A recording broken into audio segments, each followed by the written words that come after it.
Well, the script was beautiful, and what these guys wrote was just magnificent. There's very little that has changed in the actual writing of that scene, especially when you're first meeting the troops. And I thought it was, you know, just terrific writing. So it's in that moment you're trying to obviously do all the things that an actor does to come to that feeling as if you're sort of in it, and then you're listening. But we had such great lines and stuff within that. And then Mel is, you know, such a good actor and so fun. I learned so much in this and that, and even in dramatic pieces, to find the levity and not be so try hard, and, you know, allow things to kind of be authentic by being vulnerable and stuff at times. So a lot of the great decisions and turns and things were great ideas that he had. You know, walk by this guy, something catches your eye. You know, you would assume that it would be the naked guy, but it's not. You know, so you know, he had a lot of, I think, visual ideas and stuff that really kind of brought another layer to it. That was a lot of fun. But truly, the writing was just tremendous. And, you know, doing the research that I did on the drill sergeant, and especially with it being a battle time, even more so, I think it's important that you're trying to prepare people for life and death situations. You have to put them through a very vigorous test, both physically, emotionally, and mentally, because their life and the people that are around them will depend on how they respond in those moments, and there's no perfect training. And then, of course, on the other side of that, there's a love and a bond and a friendship having survived it. And I think drill sergeants at their best, you become a parent. These feel like your children. You're responsible for their lives. You take that very seriously. And so underneath it, there's a deep love, but there's an urgency to keep them alive as well.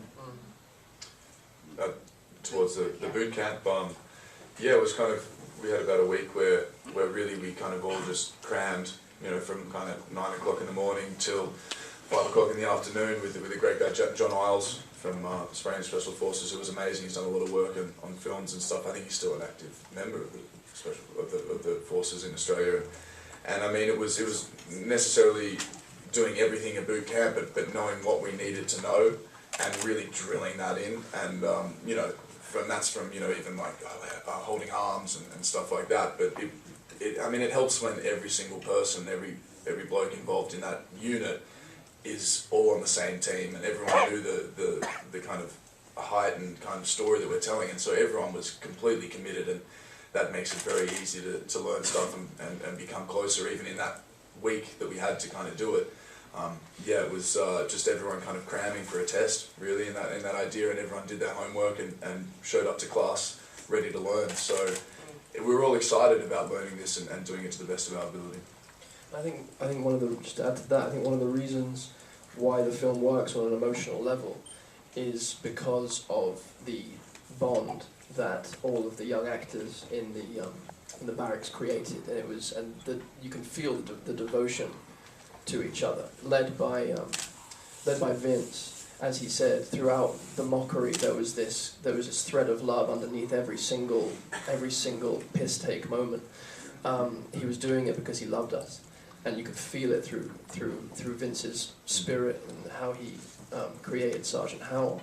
And I think that was just contagious through all of the young actors in the barracks.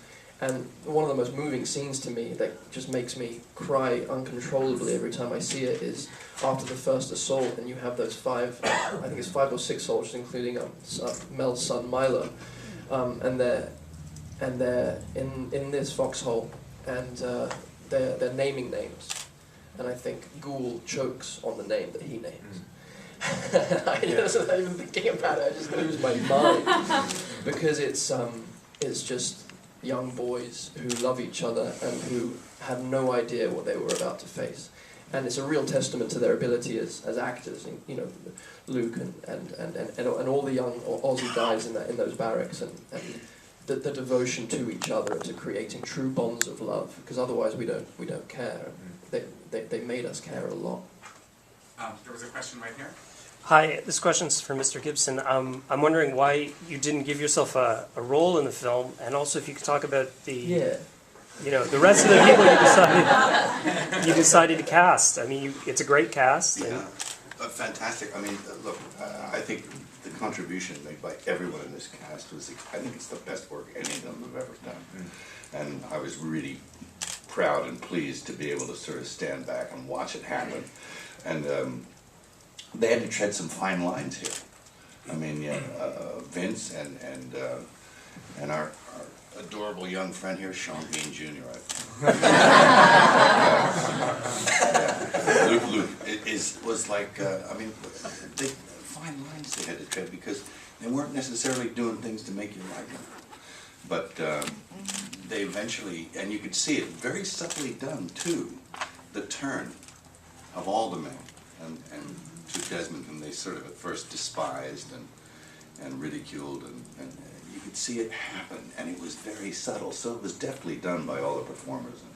And I just applaud all of them for making me look good. So it's fantastic. Teresa, how adorable is she? Where is she? So, what was your other part of the question? Why weren't you in it? Oh my Why God. didn't you give yourself a I role? was in it. My shadow is in it. Also, my arm is in it. Because this is a true story. I said to Hugo, come do this film, and he said, yeah, okay. And then he changed his mind. I'm like, oh no. And then the scheduling was such that he couldn't do the scene in the courtroom, so I did it. Really? And so there's my hand and stuff and shadow and stuff, and we green screened him in later. We had to green screen him in. So he wasn't actually there, but he is now. So I wasn't acting opposite Hugo in that scene. I was acting opposite Mel in his jeans and t-shirt off camera. But thank God, Yeah. But we were all trying to convince him just to put the whole bloody costume on and just do the part. When we didn't have that part. Yeah, but Thank God Hugo came in. Look what Hugo did. Yeah, unbelievable. He did some amazing work. Yeah. And that guy's amazing. I was so pleased. Question right here. My question is for Mr. Gibson. We have all marveled at the work you did and the tribute I think that it is to the men who served here in this horrible battle scene. I'm curious, you did a battle scene as a director in Braveheart. Now, did that ready you for what you experienced on this film, or is it just a completely different animal? It's a different thing, because sometimes you get into the hand-to-hand stuff, but, medieval conflict is different, you're kind of like hitting each other with blunt objects close up. This had like bombs and bullets, and it's a different thing. And it's the degree of difficulty goes way up, believe me. And I had about, 25% less than the budget of Braveheart, and half the time. And that's 20 years ago. All right? So the nature and the character of making films, now this is an independent film, okay? Made on it looks pretty good for what we made it for, I think. It was like 100 million, yeah, it was about 40, I think it's what it ended up being. And it looks like 100 to me. Question right back here. Right over here. Hola.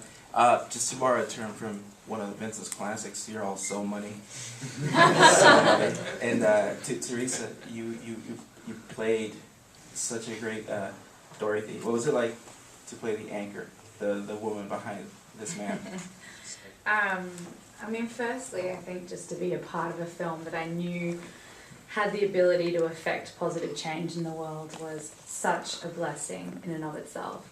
And then to portray this woman who's a real woman with an incredible spirit to her, and she's very layered, and she's vulnerable, and she's strong, and she does stand by her convictions, and there was so much to do with her.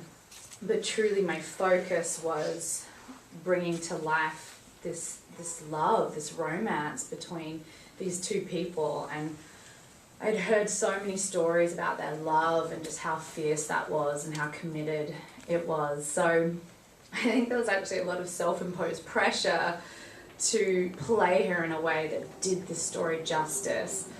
It was challenging in many ways, but I sort of got into a flow with Andrew, and it became this really organic dance between us. So we found a wonderful kind of way of being with each other, and it just kind of grew from there. And I love seeing them together in this film. It's really important, and I hope that they would be proud of it. I'm going to just add to that, that mind Teresa, Teresa has this access to embodying unconditional love, and it's a rare thing in a human being, and especially rare to capture on film.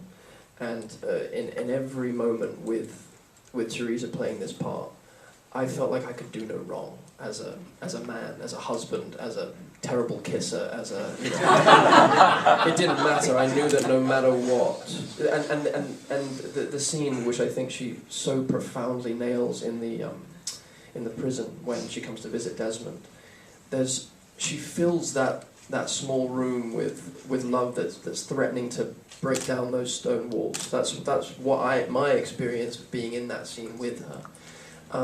So I just want to kind of acknowledge her ability to pour forth that love from every pore. Yeah, y'all have me believe in love again. If I can add it, it's interesting, we have shown this to the families, and they're very supportive.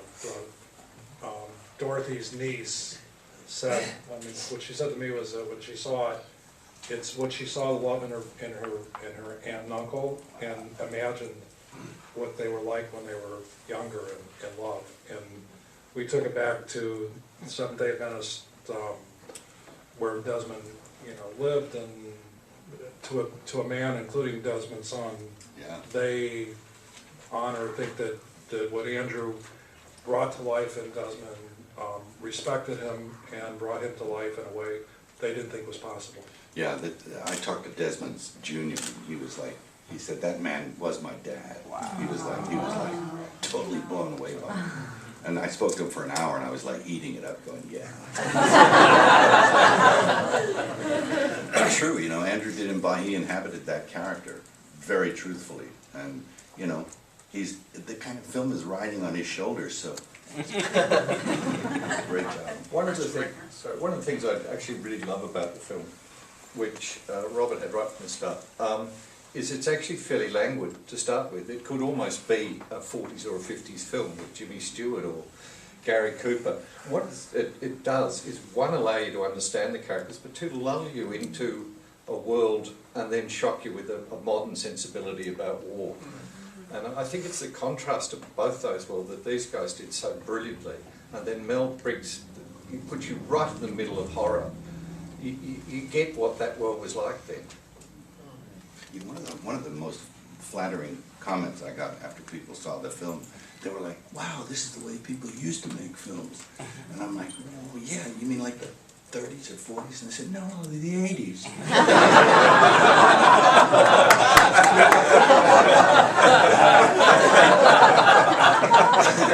And it really made me laugh.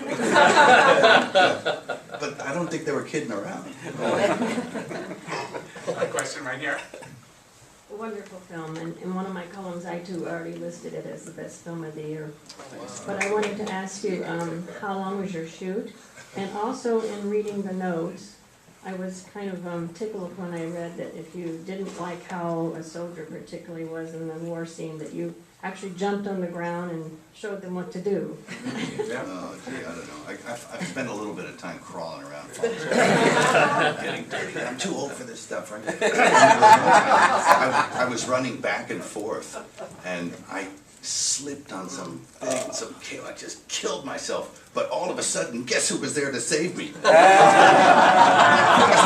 you okay? He was into his part. It was like hilarious, and I was like, yeah, I'm fine, get off. I forgot what you asked though. How many days? Oh, how many days? I think it was 59 days, which was like killer. I think we ended up squeezing another couple of days out of it, like maybe 60 or 161. But there was a guy on this. Nobody ever mentions the first AD. This guy was like some organizational, like a computer for a brain, right? He's very bright, and his name was P.J. Vaughn, and he's like just this amazing kind of. He's your right hand there. And he's kind of annoying at times because he's like, "Look, you got to move on." You're like, "Shut up!" That kind of stuff, like, "Look, we're into overtime." You're like, "Ah," that kind of stuff. But he really kept stuff cracking, and I owe an enormous debt to that guy for just his organizational prowess and his wit, actually. Yeah. So given the time and the climate that we're in with a divided country and full of hatred, how do you think this movie fits in, and what are the lessons that people can learn from this person, Desmond, who, like someone said, pretty much like a Jesus Christ figure, or it kind of brings back faith in humanity? Yeah. Well, you know, real superheroes don't wear spandex tights. I think what Desmond shows is what I find the most inspiring thing, is that he managed to transcend and get above the war. We've always had it. We always will have it. And he's just gone way above it in the midst of it and shown us another way to love. It's a love story. That's all. I think I already answered the question. So, and that's a vital message now. I mean, the world's in a pretty bad way. It's been this bad before. It's going to get that bad again. I mean, we seem to learn a lesson. It stings like a bitch. We behave for like 20 or 30 years, and then we're back at it again. It's like history regurgitates itself. So, you know, this is just hopefully a little word or a reminder about that, and you know, a little look at the brutality and the viciousness of it. You know, I want you to feel kind of appalled by it, but I want to accentuate the other side of it too. That in the midst of it, you know, some good can be extracted. I think if I could, just Desmond models an idea of masculinity that I think is very, very important, particularly in the time of Trump. Desmond's masculinity is not about aggression, it's not about domination, it's not about selfishness. It's the antithesis of that. It's about love, it's about self-sacrifice. And I can't think of a more important message in this political era than the message of Desmond Doss.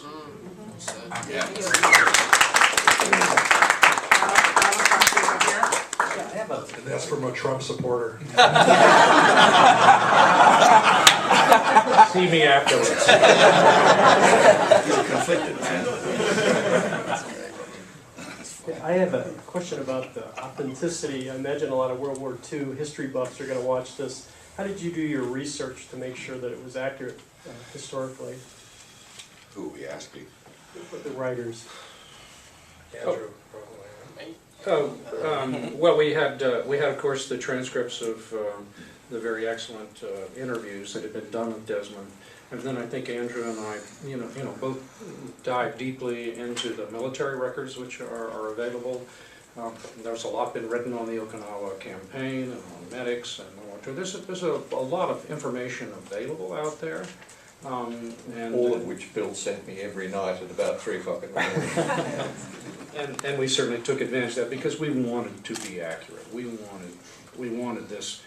We wanted to pay tribute to what these individuals went through. It was very important to us. Great. Thank you so much, everyone. Thank